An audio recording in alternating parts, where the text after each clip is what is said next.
Hi, and welcome to Let's Bake and Cook Stuff. Today I am making chocolate syrup. This isn't my recipe. This is one I got off the Food Network. It's actually Alton Brown's. I'm going to put a link in the description so that you can get it there. Also, if you would take time to like and or subscribe, that'd be awesome. And I am going to get started right now. We have 3 cups of sugar in a pan. I'm going to put this on medium heat. 3 cups of sugar with 1.5 cups of just plain old tap water. We're going to cook this until it's dissolved, and then, I'm just going to stir it. And then we're going to add other ingredients. We're going to have our own chocolate syrup. You can use this to pour in your milk. You can use this to pour over your ice cream. You can put it in a spoon and lick it if you want. But anyway, we're going to let this cook and stir until the sugar is dissolved, and then boil it for 1 minute. And then we're going to add all of our other ingredients. And we'll be right back to show you how that goes. Okay, we have boilage. Now we're going to whisk in 1.5 cups of cocoa powder, 2 tablespoons of corn syrup, just light corn syrup. You can use dark if that's all you have.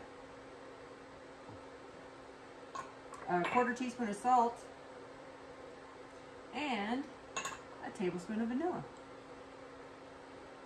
We're going to whisk this in, and we're going to let this cook for, well, until it's reduced a little bit and thickened, you know, to your liking. I would say we're going to boil it, you know, a minute or 2.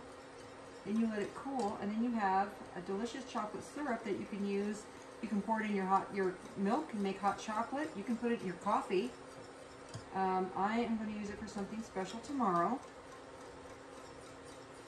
And you're going to have to wait and see.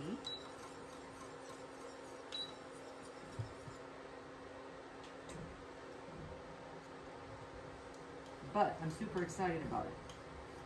Simple ingredients, right? Just a couple of ingredients. We got our sugar, corn syrup, cocoa powder, and a little bit of salt.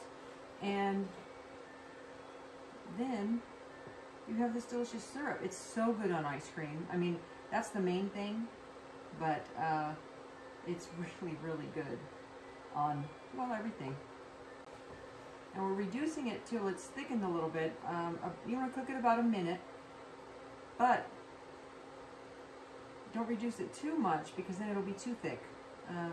So I'd say a minute or 2 after it starts boiling again, and then after that you should be okay. Take it off the heat and let it cool because it will thicken up after you turn it off too.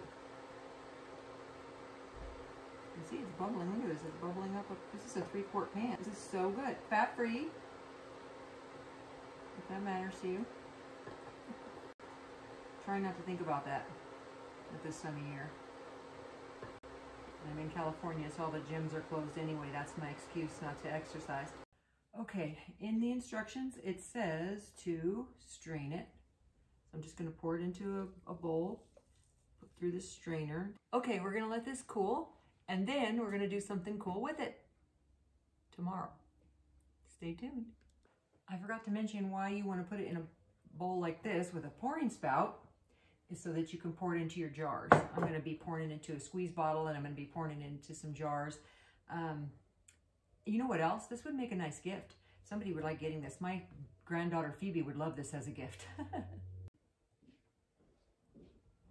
do you sample something like that?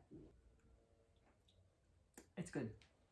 This would be good in your coffee, good in hot chocolate, good in chocolate milk, good as a syrup in a certain alcoholic blend, which you're going to see tomorrow. See you later. Thanks for watching. Like and subscribe.